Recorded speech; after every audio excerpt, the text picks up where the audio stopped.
Hello everyone. So now I am going to start a later Vedic period. So I have completed all the important points related to Vedic period.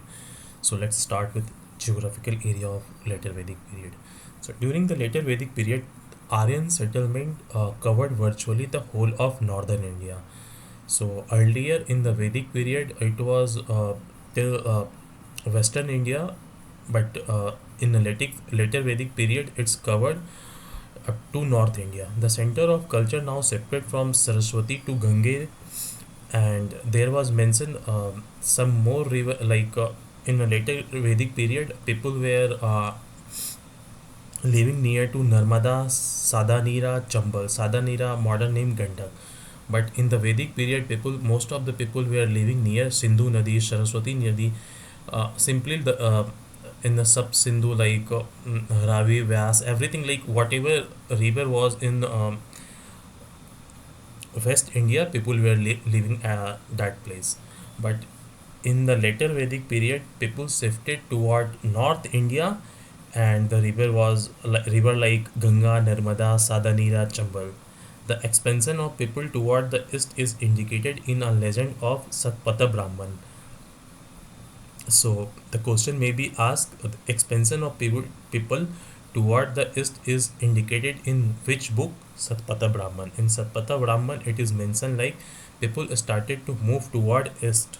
Okay, how Videha Madhava migrated from Saraswati region, crossed Sadanira means Gandak, and came to the land of Videha, modern Tirhut means the Madhvani Darbhanga region of Bihar. So Videha Madhava migrated from Saraswati region to Tirhut, that is in Bihar, like Darbhanga and Madhubani region. He then went burning along the earth toward the east, and Gautama, Rahugana, and Videg Madhva followed after him.